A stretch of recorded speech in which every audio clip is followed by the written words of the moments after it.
जय श्री राम। कार्तिक मातम दूसरा अध्याय। कृष्ण भगवान और सत्यभामा संवाद। श्री कृष्ण भगवान बोले, है प्रिय, जब गुणवंती ने राक्षस द्वारा अपने पिता और पति का मरना सुना तो दुखित हुई और रुदन करने लगी। है स्वामी, है पिता, आप मुझे छोड़कर कहाँ चले गए? मैं आपके बिना क्या करूं? अब मेरे भोजन वस्त्र का प्रबंध कौन करेगा? अब मैं किसकी शरण लूं? मैं विधवा हो गई हूं। विधाता का मेरे ऊपर कोप हुआ, मैं कैसे जीऊं? श्री कृष्ण बोले, कुकरी के समान विलाप करती हुई हवा से हिलते हुए केले के पत्ते की तरह कांपती हुई वह पृथ्वी पर गिर पड़ी। थोड़ी देर में सावधान होने पर फिर विलाप करने लगी और शोक समुद्र में डूब गई।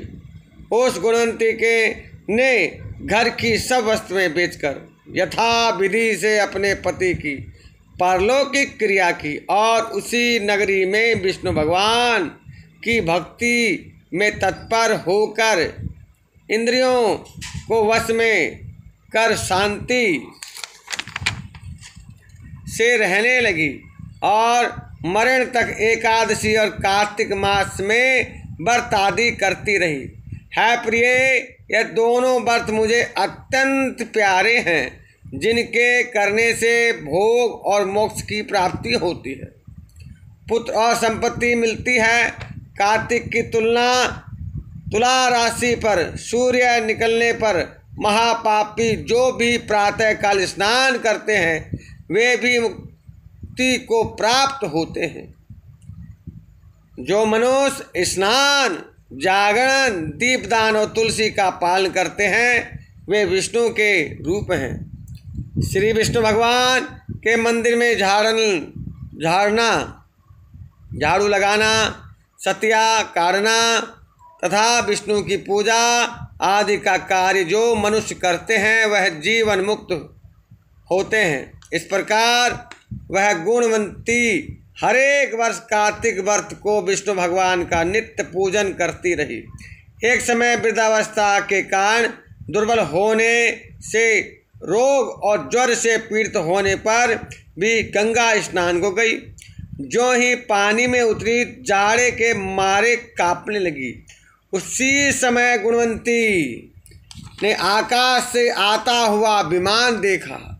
शंख, चक्र, गदा, पद्म आदि आयुधों को लिए हुए विष्णु के रूप धारण करने वाले पार्षद गरुड़ की ध्वजा वाले अप्सराओं से युक्त ऐसे विमान में बिठाकर बैकुंठ को ले गए।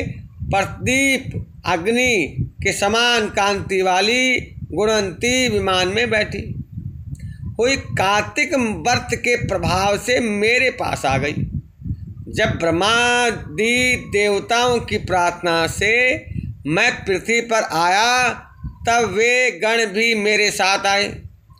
है भामिनी, यह सब यादव मेरे गण हैं और तुम्हारे पिता देव शर्मा भी इस जन्म में सहस्त्राजित हुए और तुम्हारे पति चंद्र शर्मा इस जन्म में अंकुर है। और है देवी, तुम वही गुणवंती हो जो कार्तिक के स्नान के प्रभाव से मेरे लिए अत्यंत प्रिय हो। बोलो कार्तिक महारानी की जय। तुमने जो मेरे मंदिर के सामने तुलसी का बगीचा लगाया उसी से यह कल्प वृक्ष तुम्हारे आंगन में है। कार्तिक में जो पहले तुमने दीपदान किए हैं उसी फल से तुम्हारी सुंदर देह है और घर में लक्ष्मी देवी का निवास है, जो संपूर्ण व्रतादिक पति स्वरूप भगवान को अर्पण किए थे, इसलिए तुम मेरी पत्नी बनी और तुमने जन्म मृत्यु तक जो कार्तिक व्रत उपवास किए हैं, इससे तुम्हारा वियोग मुझसे कदापि नहीं होगा। इसी प्रकार कार्तिक में व्रत करने वाले तुम्हारे समान मेरे प्रिय होंगे। सुत जी बोले, सत्यभामा जी अपने पूर्व जन्म का सब हाल जानकर बड़ी प्रसन्न हुई। बोलो कार्तिक महारानी की जय। आज दूसरा अध्याय हुआ और तीसरा अध्याय आपको कल सुनाएंगे। सजनों, करवा चौथ की कथा 4 बजे आपको लाइव सुनाई जाएगी। जिसने भी सुनना है कमेंट करें और संपर्क करें। जो भी कोई आपको कुछ इसके बारे में सुझाव या संपर्क करना हो तो कमेंट बॉक्स में आप लिख सकते हैं और संपर्क कर सकते हैं। जय सिया राम।